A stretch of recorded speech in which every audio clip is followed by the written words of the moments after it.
Assalomu alaykum aziz yurtdoshlar. Urganch shahrida 8 qavatli domimizning 2-qavatida 61 kvadratli Euro remontdan chiqqan 2 xona barcha jihozlar bilan sotib olib qo'yildi. Kamush Gamburgning usti mal servis, yan tarafimiz Shoshilinch shifoxonasi. Saychan qismi bilan tanishamiz. Yurtdoshlar, 2-qavatına geldik. Aytib o'tganim liftimiz ishlab turibdi. 61 kvadrat. Her etajımıza 3 xonadan tushgan ekan. Bismillahirrahmanirrahim. Giraver. Bir hoji zonamız bo'ladi. Bu yerda yana kichkina dolani yetib qo'yibdilar. O'tiradigan etib, miyaklarni qo'yib, televizor zona qilingan edi. Muallikimiz qo'yilgan. Shundan high-tech illyustratorlarimiz qistirilgan yurtdoshlar. Euro remontda. Tak, bu yon tarafimizda spalni bo'ladi. Bu yonimiz zal, oshxonamiz bo'ladi. Bu yon tarafda sanuzel. Suv, gaz, svetlardan muammo yo'q yurtdoshlar. Ajoyib etibgina kafeldan chiqib turibdi.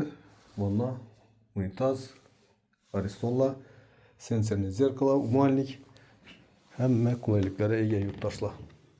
Bu yonimiz zal. Zalimizdan gördüsüzler.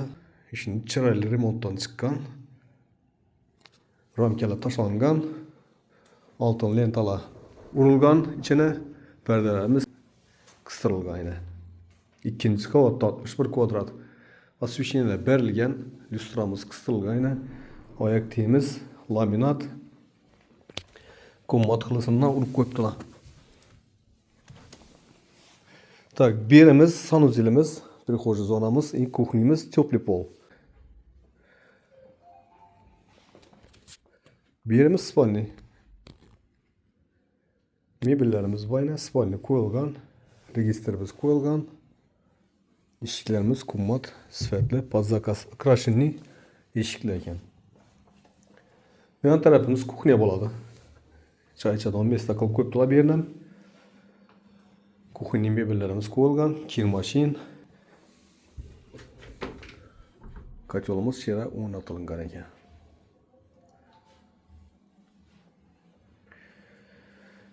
Yurtdoshlar bahasına keladigan bo'lsak, 52 ming dollar ekan, kelishib beriladi. Ekranda ko'rsatilgan nomerlarga chiqaverasizlar. Sog'lom bo'linglar, ishlaringiz davom etsin.